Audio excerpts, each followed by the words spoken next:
नमस्कार प्यारे बच्चों, जय हिंद। मैं परिहार सर आप सभी का मेरे इस YouTube channel primary digital study में स्वागत है।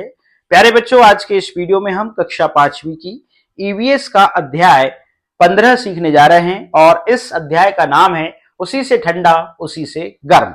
आप सभी को कक्षा 5वीं की ईवीएस की बुक ओपन करना है और अध्याय आपको 15 निकाल लेना है।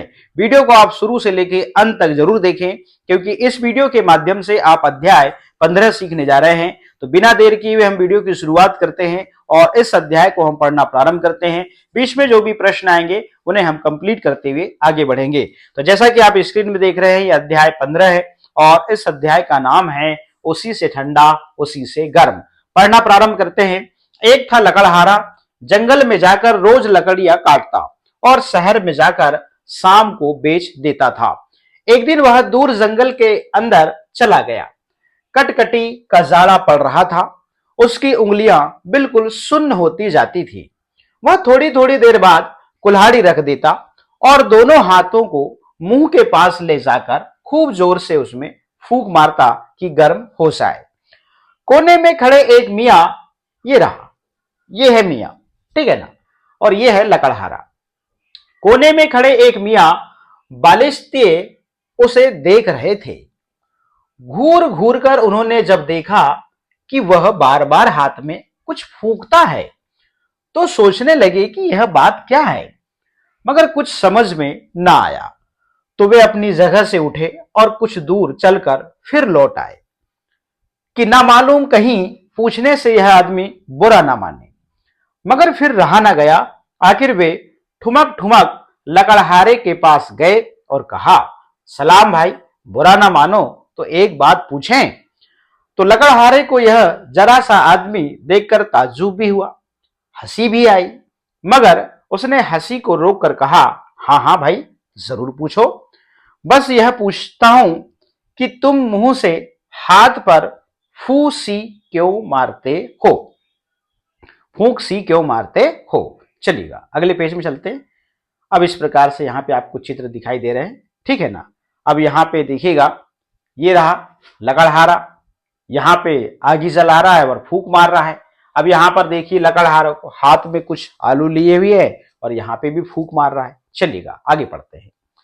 लकड़हारे ने जवाब दिया, सर्दी बहुत है, हाथ ठिठुरे जाते हैं, मैं मुंह से फूंक कर उन्हें जरा गर्मा लेता हूं, फिर ठिठुरने लगते हैं, फिर फूंक लेता हूं।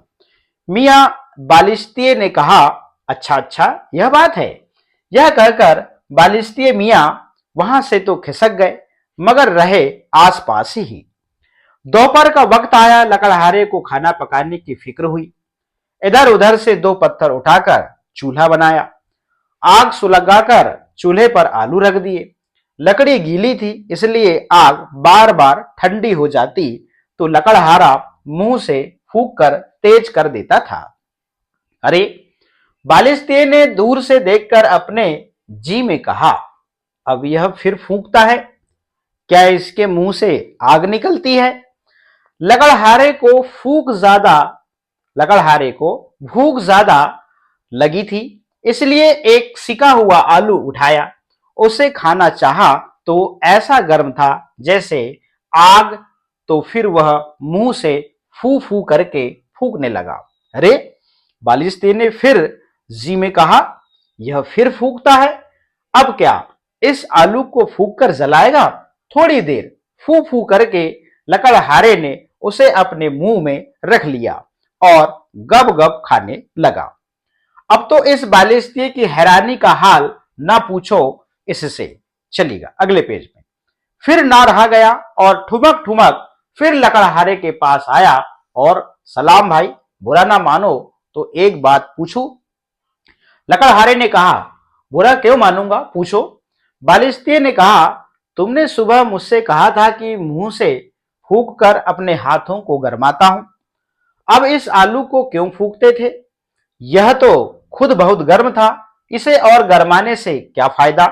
नहीं मियां डिटलू, यह आलू बहुत गर्म है, मैं इसे मुंह से फूंक फूंक कर ठंडा कर रहा हूं।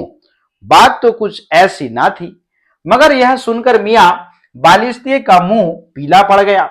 डर के मारे कप कप कांपने लगे। उसके पैर पीछे हटते जाते थे। लकड़हारा भला मानस था। उसने आखिर पूछा, क्यों मियाँ, क्या हुआ? क्या जाड़ा बहुत लग रहा है? मगर मियाँ बालिस्तीय थे कि बराबर पीछे ही हटते चले गए और जब काफी दूर हो गए तो बोले, अरे यह ना जाने क्या बला है, कोई भूत है या जिन। उसी से ठंडा उसी से गर्म, हमारी अकल में यह बात नहीं आती। सच है, यह बात बालिस्ते की नन्ही सी खोपड़ी में आने की थी भी नहीं। इस प्रकार से हमने यहाँ पर इस लकड़हारा के माध्यम से इस पाठ को पढ़ा है। अब इससे संबंधित कुछ प्रश्न है, चलिएगा इनको कंप्लीट करते हैं। सोचो, क्या असल में बालिस्तीय होते? इस कहानी के लेखक ने बालिस्तीय की बात क्यों की होगी? तो उत्तर लिखते हैं, जी नहीं, असल में बालिस्तीय नहीं होते। यह केवल एक काल्पनिक पात्र है और लेखक ने कहानी को रोचक बनाने के लिए बालिस्तीय की बात की है। प्रश्न क्रमांक 2, क्या तुमने भी कभी सर्दी में अपने हाथों पर फूंक मारी है और कैसे लगता है? तो उत्तर लिखते हैं, जी हाँ, सर्दियों में अक्सर लोग अपने हाथों को गर्म करने के लिए अपने हाथों पर फूंक मारते हैं। ऐसा करने से हाथों में गर्माहट महसूस होती है। अगला प्रश्न है, अपने हाथों को मुंह के पास लाकर जोर से 2-3 बार फूंक मारो और मुंह से छोड़ी हुई फूंक की हवा आसपास की हवा के मुकाबले कैसी लगी?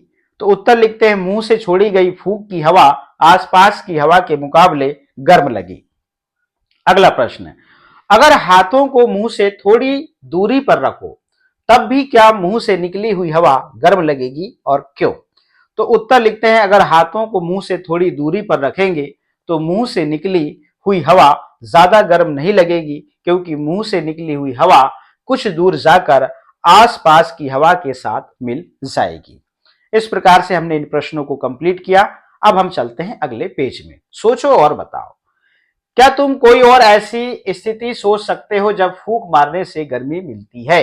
तो चलिएगा, ये प्रश्न है और इन प्रश्नों के जो उत्तर हैं हम इस पेज के बाद में कंप्लीट करते हैं। अब यहाँ पे चित्र 1 में क्या हो रहा है उसको पढ़ लेते हैं। मिन्नी ने चाय को फूंक मारकर जल्दी से ठंडा किया। तुम्हें क्या लगता है कि मिन्नी की चाय ज्यादा गर्म होगी या उसकी फूंक की हवा? चित्र 2 में देखो, सोनू की ठंड से जान निकल रही थी, इसलिए वह बार बार अपने हाथों पर फूंक मार रहा था। अब सोचो, लिखो कि सोनू के हाथ ज्यादा ठंडे होंगे या उसकी फूंक की हवा। चलिएगा, इन प्रश्नों के जो उत्तर हैं हम इस प्रकार से कंप्लीट करते हैं। तो सबसे पहले ऊपर पहला प्रश्न, क्या तुम कोई और ऐसी स्थिति सोच सकते हो जब फूंक मारने से गर्मी मिलती है? तो हम उत्तर लिखते हैं, जब हमारी आंख में कुछ गिर जाता है या लाल हो जाती है तब हम रुमाल पर फूंक मारकर उससे अपनी आंख सेकते हैं, जिसकी गर्मी से हमें राहत मिलती है। अगला प्रश्न, अपने रुमाल या किसी भी मुलायम कपड़े को 2-3 बार मोड़ दो, उसे मुंह के पास लाकर 2-3 बार जोर से फूंक मारो। क्या रुमाल या कपड़ा कुछ गर्म हो गया? करके देखो। जी हाँ, रुमाल या कपड़ा मुंह के पास लाकर फूंक मारने से कुछ गर्म हो गया है। प्रश्न क्रमांक 3, बालिस्ती ने देखा कि लकड़हारा गर्म गर्म आलू को फूंक मारकर ठंडा कर रहा था। अगर वह बिना फूंक मारे ही गर्म गर्म आलू को खा लेता तो क्या होता? तो उत्तर लिखते हैं, अगर लकड़हारा गर्म गर्म आलू को खा लेता तो उसकी जीभ जल जाती। ठीक है ना।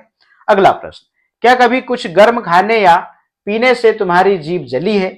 तुम अपने गर्म खाने को कैसे कैसे ठंडा करते हो? तो उत्तर लिखते हैं, जी हाँ, कई बार गर्म खाने या पीने से जीभ जल जाती है। हम अपने गर्म खाने को फूंक मारकर चौड़े बर्तन में रखकर व पंखे में रखकर ठंडा करते हैं।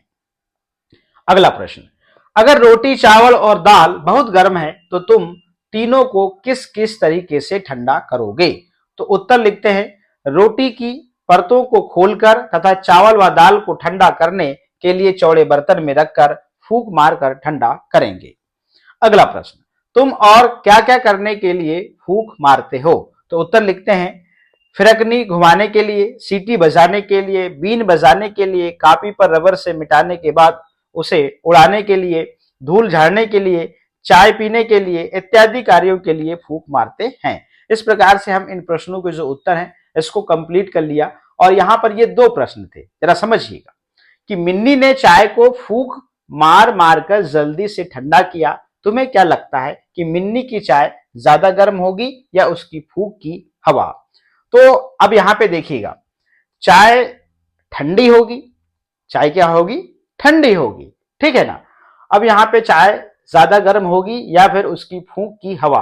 तो उसकी फूंक की हवा तो गर्म है, मगर फूंकने से क्या हो रहा है कि गर्माहट जो चाय में है वो क्या होगी, जल्दी से ठंडी होने लगेगी। अब सोनू की ठंड से जान निकल रही थी, इसलिए वह बार बार अपने हाथों पर फूंक मार रहा था। अब सोचो और लिखो कि सोनू के हाथ ज्यादा ठंडे होंगे या उसकी फूंक की हवा। तो यहां पर कह रहा है कि सोचो और लिखो कि सोनू के हाथ ज्यादा ठंडे होंगे या उसकी फूंकी हवा। तो उसकी फूंकी हवा जो है वो क्या होगी, वो गर्म होगी, और हाथ जो ठंडे होंगे तो हल्की सी हाथों में जो है वो गर्माहट आएगी। इस प्रकार से आपको लिखना है, और ये प्रश्न भी हमने यहां पर कंप्लीट कर लिया है। अब हम चलते हैं अगले पेज में। तो ये प्रश्न कंप्लीट। चलिए अब यहां पे देखिएगा, कागज से अपनी सीटी बनाओ। अब इस प्रकार से आपको सीटी बनाना है।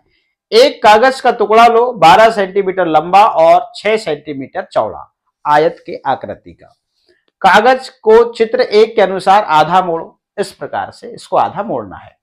अब चित्र में 2 में दिखाए अनुसार कागज के बीच में से काटकर छेद कर लो। इस प्रकार से आपको काट लेना है, ठीक है ना।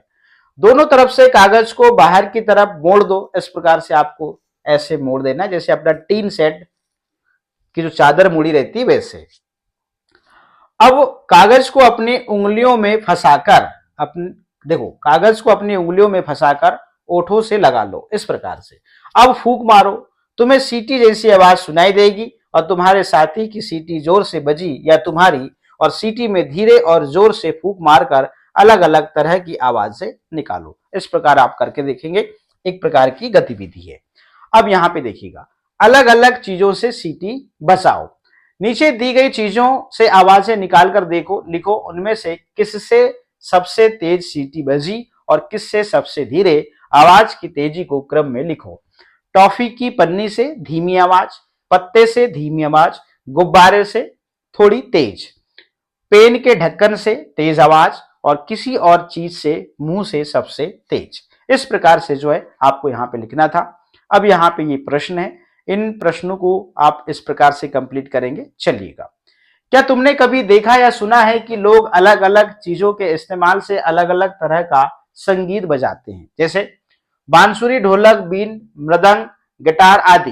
क्या तुम आंखें बंद करके इनकी आवाजें पहचान सकते हो? और इन सभी चीजों के बारे में और बातें पता करो और चित्र भी इकट्ठा करो।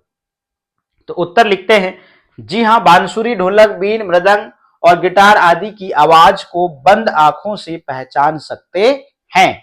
उत्तर लिखते हैं बांसुरी, ये बांस की बनी होती है तथा इसमें छेद बने होते हैं और इसे फूंक मारकर बजाया जाता है, और ये रही बांसुरी। ढोलक, ये लकड़ी व चमड़े से बनती है तथा हाथों से ताली देकर इसे बजाते हैं, ये रही ढोलक। बीन, ये सूखे कद्दू से बनी होती है, इसमें छेद होते हैं और इसे फूंक मारकर बजाया जाता है। इस प्रकार से आप बीन देख रहे हैं। चलिएगा, अब गिटार, ये लकड़ी और तारों से बना होता है, इसे अंगुली से बजाया जाता है, ये रहा गिटार। प्रश्न अगला, क्या तुम ऐसी चीजों के नाम बता सकते हो जिनमें फूंक मारने से सुहावनी आवाज निकलती है? उनके नाम लिखो। तो उत्तर लिखते हैं, बांसुरी, बीन, शहनाई, तुरही, पुंगी आदि वाद्य में फूंक मारने से सुहावनी आवाज निकलती है। अगला प्रश्न, क्या तुमने कभी देखा है कि कोई चश्मा साफ करने के लिए अपने मुंह से हवा निकाल रहा हो, और मुंह से निकली हवा से चश्मा साफ करने में कैसे मदद मिलती होगी? तो उत्तर लिखते हैं, जी हाँ, घर में पापा अक्सर मुंह से हवा निकालकर चश्मा साफ करते हैं। मुंह से निकली हवा कुछ गर्म होती है और चश्मे का शीशा ठंडा। तो ठंडे शीशे पर पानी की नन्ही बूंदें जम जाती हैं, जिसे किसी रुमाल से पोंछकर साफ कर लिया जाता है। अगला प्रश्न है, क्या स्टील का गिलास लो, एक स्टील का गिलास लो, उसे मुंह के पास लाकर मुंह खोलकर जोर से सांस छोड़ो। इस तरह से 2-3 बार सांस छोड़कर देखो, क्या गिलास कुछ धुंधला सा हो गया है? तो उत्तर लिखते हैं जी हाँ, 2-3 बार सांस छोड़कर देखने पर गिलास धुंधला सा हो गया है। यदि आपने देखा होगा अपने पापा को हेलमेट पहने हुए, तो हेलमेट भी जब हम जोर से 2-3 बार सांस निकालते हैं ठंड में तो धुआं सा जम जाता है। अगला प्रश्न, क्या तुम इसी तरह शीशे को भी धुंधला बना सकते हो? शीशे को छूकर पता लगा सकते हो कि यह धुंधलापन किस वजह से है? छोड़ी हुई हवा सूखी है या गीली? तो उत्तर लिखते हैं शीशे पर फूंक मारने से शीशा ठंडा और सांस गर्म होने के कारण सांस शीशे पर बूंदों के रूप में जम गई और इस तरह से शीशा धुंधला हो जाता है और छोड़ी हुई हवा गीली होती है। अगला प्रश्न है, अपने हाथों को अपनी छाती पर रखो, अब सांस भरो, क्या हुआ? छाती अंदर गई या बाहर? तो उत्तर लिखते हैं सांस भरने पर छाती बाहर की ओर आई। अगला प्रश्न है, अपनी छाती का नाप लो और एक लंबी गहरी सांस भरो। तो अपने साथी से कहो कि वह एक धागे से तुम्हारी छाती का नाप ले। तो नाप 29 सेंटीमीटर कुछ आएगा या इससे कम ज्यादा भी हो सकता है। अब सांस छोड़ो और फिर अपने साथी से तुम्हारी छाती नापने को कहो। तो यहाँ पर 27 सेंटीमीटर, ठीक है ना। अगला है, क्या छाती के नाप में कुछ फर्क आया? तो सांस भरने से छाती का नाप बढ़ जाता है और सांस छोड़ने पर नाप घट जाता है। इस प्रकार से इन प्रश्नों के उत्तर लिखोगे और फाइनली जो है ये प्रश्न कंप्लीट हो चुके हैं। अब देखिएगा, हर मिनट में कितनी सांस? अब यहाँ पे अपनी नाक के आगे अंगुली रखो, क्या तुम नाक से सांस छोड़ते समय हवा को महसूस कर सकते हो? तो इस प्रकार से यहाँ पे देखिएगा, अब गिनो कि 1 मिनट में तुमने कितनी बार सांस ली और छोड़ी। अब अपने स्थान पर 3 बार ऊंचा ऊंचा कूदो, क्या सांस फूलने लगी? अब फिर अपनी नाक के आगे अंगुली रखकर गिनो कि तुमने 1 मिनट में कितनी बार सांस छोड़ी। बैठे बैठे और कूदने के बाद सांस गिनी तो कितना फर्क आया। इस प्रकार से आपको इसको करके देखना है। देखिएगा, तुम्हारे अंदर धड़कती घड़ी, घड़ी की सुई से होती टिक टिक की आवाज तो तुमने सुनी होगी। क्या तुमने कभी सुना या देखा है कि डॉक्टर हमारी छाती पर स्टेथोस्कोप लगाकर हमारी धड़कन सुन सकते हैं? और यह आवाज कहां से आती है? क्या हमारे अंदर भी कोई घड़ी है जो हमेशा धड़कती रहती है? तो हमारे शरीर के अंदर हृदय है और हृदय जो है वो धड़कते रहता है और उसी की जो आवाज है हम स्टेथोस्कोप के माध्यम से सुन सकते हैं। आओ सुने अपनी धड़कन। अपने कंधे से कोहनी तक की लंबाई की एक रबर पाइप लो। इस प्रकार से इस पाइप के एक सिरे पर एक कीप लगा दो, ठीक है ना। अब कीप को अपनी छाती की बाईं ओर रखकर पाइप के दूसरे सिरे को कान में लगाओ। ध्यान से सुनो, क्या धक धक की आवाज सुन पाए? इस प्रकार से आपको करके देखना है। चलिए अब हम प्रश्न जो है उसको कंप्लीट करते हैं। प्रश्नों के उत्तर, हर मिनट में कितनी सांस? तो आपको उसको करके देखना है। तो उत्तर ऐसे लिखना है, अपनी नाक के आगे अंगुली रखो, क्या तुम नाक से सांस छोड़ते समय हवा को महसूस कर सकते हो? यहां पे रखिएगा, जी हाँ, नाक से सांस छोड़ते समय हवा को महसूस कर सकते हैं। अब गिनो कि 1 मिनट में तुमने कितनी बार सांस ली और छोड़ी। तो 1 मिनट में हमने लगभग 20 बार सांस ली और छोड़ी।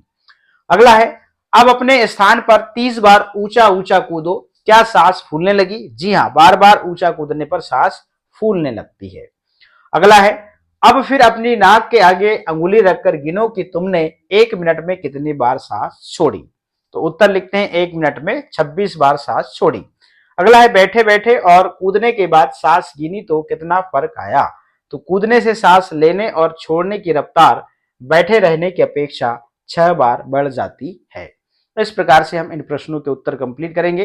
अब सांप बताए हवा का बहाव। अब देखिएगा, इसके लिए आपको कुछ कागज की आपको इस प्रकार से कटिंग करनी होगी। इसके लिए लगभग 10 से 12 सेंटीमीटर चौड़ा एक गोल कागज लो। आप देख रहे हैं इस प्रकार से, और इस गोल कागज को अंदर की तरफ सांप के घुमाव में काटो। इस प्रकार से काटना है। चित्र 1 में आप देख रहे हैं इस प्रकार से।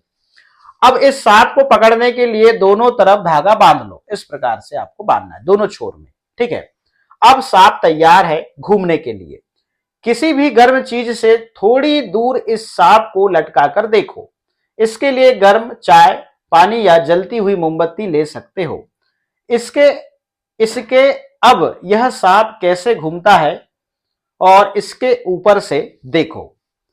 जब भी हवा नीचे से ऊपर की ओर जाएगी तो यह सांप घड़ी की दिशा में घूमेगा। अगर हवा ऊपर से नीचे की ओर बह रही है तो यह सांप घड़ी की उल्टी दिशा में घूमेगा। और इससे संबंधित यहां पर दो प्रश्न हैं और यहां पे आप देख रहे हैं इस प्रकार से ये दो प्रश्न हैं। चलिएगा, इन प्रश्नों के उत्तर हम इस प्रकार से कंप्लीट करते हैं। पंखे के नीचे इस सांप को लेकर खड़े रहो, देखो सांप किस दिशा में घूमा। अपने इस सांप को लेकर जगह जगह जाओ और देखो। तो उत्तर लिखते हैं, पंखे के नीचे इस सांप को लेकर खड़े होने पर सांप घड़ी की उल्टी दिशा में घूमेगा, क्योंकि हवा ऊपर से नीचे की ओर बह रही है और ऐसे ही प्रत्येक जगह होगा। अगला है, क्या सांप के घूमने से समझ पा रहे हो कि हवा नीचे से ऊपर या ऊपर से नीचे बह रही है? तो उत्तर लिखते हैं, सांप के घूमने से हवा के बहाव का अंदाजा होता है। जब सांप घड़ी की दिशा में घूमता है तब हवा नीचे से ऊपर की ओर बह रही होती है, वहीं जब सांप घड़ी की उल्टी दिशा में घूमता है तब हवा ऊपर से नीचे की ओर बह रही है। इस प्रकार से आपको इन प्रश्नों के उत्तर लिखना है। अगला है, अमित खेलते खेलते दीवार से टकरा गया और उसका माथा झट से सूज गया। दीदी ने तुरंत ही दुपट्टे को 3-4 बार मोड़कर उस पर फूंक मारी और अमित के माथे पर रख दिया। सोचो दीदी ने ऐसा क्यों किया होगा? तो उत्तर लिखते हैं, फूंक मारने से दुपट्टा थोड़ा गर्म हो जाता है और उसे सूजन वाले स्थान पर रखने से आराम मिलता है, इसलिए दीदी ने अमित के माथे पर ऐसा किया। प्रश्न क्रमांक अगला, फूंक का इस्तेमाल चीजों को ठंडा करने के लिए भी करते हैं और गर्म करने के लिए भी। दोनों का एक एक उदाहरण दो। तो फूंक का इस्तेमाल ठंडा करने व गर्म करने का एक एक उदाहरण निम्नलिखित है। गर्म करने के लिए मतलब सर्दियों में हाथ गर्म करने के लिए मुंह पर हाथों को रखकर फूंक मारते हैं। दूसरा, ठंडा करने के लिए गर्म खाने को खाने के लिए फूंक मारकर ठंडा किया जाता है। इस प्रकार से आपको इन प्रश्नों के उत्तर आपको कंप्लीट करना है। तो प्यारे बच्चों, आज के इस वीडियो में हमने कक्षा 5वीं की ईवीएस का अध्याय 15 जो है उसको कंप्लीट कर लिया है। यदि किसी प्रश्न का उत्तर यदि आपको लिखना हो तो वीडियो को रोक के आप उस प्रश्न का उत्तर आप लिख सकते हैं। तो आज के इस वीडियो में इतना ही, फिर मिलेंगे हम नेक्स्ट वीडियो में नेक्स्ट चैप्टर के साथ में। आप सभी का बहुत बहुत धन्यवाद।